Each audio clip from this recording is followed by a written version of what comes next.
नन्ही कहानियाँ टेल्स। जब बुद्धि तलवार से भी तेज हो तो सबसे खतरनाक दुश्मन भी हार मान लेता है। एक बार एक दुष्ट व्यक्ति साधु का वेश बनाकर लोगों को अपने जाल में फंसाता और धतूरा आदि खिलाकर लूट लेता था। उसका चेहरा इतना भोला और वाणी इतनी मीठी, लोग उसे सच्चा संत समझ बैठते थे। वो यह काम लोगों के शत्रुओं के कहने पर धन के लालच में करता था।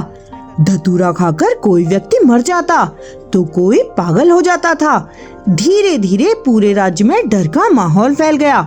लोग साधुओं से डरने लगे। तेनालीराम को जब ये बात पता चली तो उन्हें बहुत दुख हुआ। वे सोचने लगे, जब पाखंडी संत बन जाए तो समाज का विश्वास ही टूट जाता है। उन्होंने निश्चय किया कि ऐसे व्यक्ति को दंड अवश्य मिलना चाहिए, मगर एकाएक कुछ नहीं किया जा सकता था क्योंकि उस धूर्त के खिलाफ कोई ठोस सबूत नहीं था। यही कारण था कि वो सरेआम सीना ताने सड़कों पर घूम रहा था और लोगों को ठगता जा रहा था। कुछ दिनों बाद तेनालीराम को पता चला कि एक व्यक्ति पागल होकर सड़कों पर घूम रहा है और वो व्यक्ति उसी नकली साधु का ताजा शिकार था। ये सुनकर उन्होंने मन ही मन एक योजना बनाई। कुछ दिनों बाद तेनालीराम की नजर उस पाखंडी पर पड़ी। वे मुस्कुराते हुए उसके पास पहुँचे और मीठी मीठी बातें करके उन्होंने उसे अपने साथ चलने को राजी कर लिया। धीरे धीरे बातों में उलझाकर वे उसे उस पागल व्यक्ति के पास ले आए। फिर मौका पाकर उन्होंने उसका हाथ पकड़कर पागल के सर पर दे मारा। पागल ने आव देखा ना ताव, उसने उस धूर्त के बाल पकड़कर उसका सिर पास पड़े बड़े से पत्थर पर जोर जोर से पटकना शुरू कर दिया। वो पागल तो पहले ही अपने होश खो चुका था और उसने अपने उन्माद में आकर उसे तब तक नहीं छोड़ा जब तक कि उस पाखंडी ने अपने प्राण नहीं त्यागे। ये खबर तुरंत महाराज के पास पहुंची। उस दुष्ट के रिश्तेदारों ने तेनालीराम पर आरोप लगाया कि उन्होंने जानबूझकर उसे मरवाया है। महाराज क्रोधित हो उठे। उन्होंने पागल को तो पागल खाने भेज दिया, लेकिन तेनालीराम को कठोर सजा दी। उन्होंने कहा कि तेनालीराम को हाथी के पांव तले कुचल दिया जाए।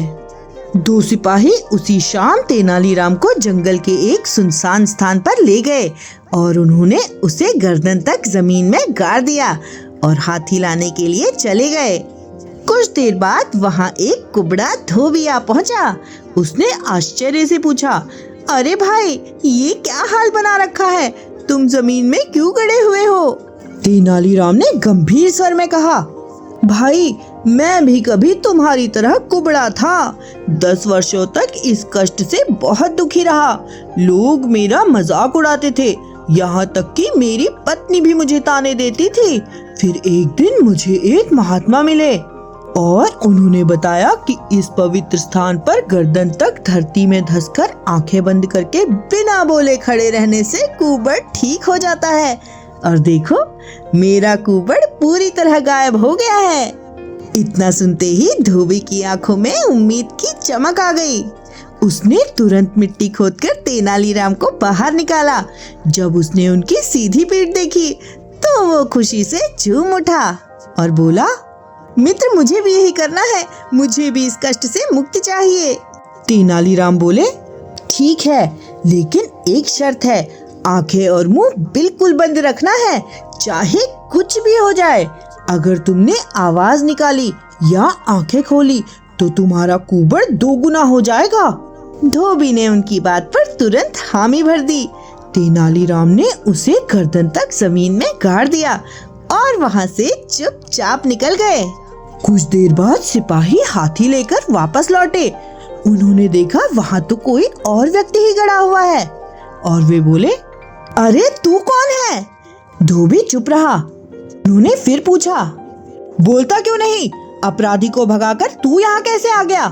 डर के मारे धोबी ने आंखें खोल दी और सारी बात बता दी। सिपाही घबरा गए। अब वे खुद फंस चुके थे। तभी एक वृद्ध व्यक्ति वहाँ आया। वो और कोई नहीं बल्कि स्वयं तेनालीराम थे।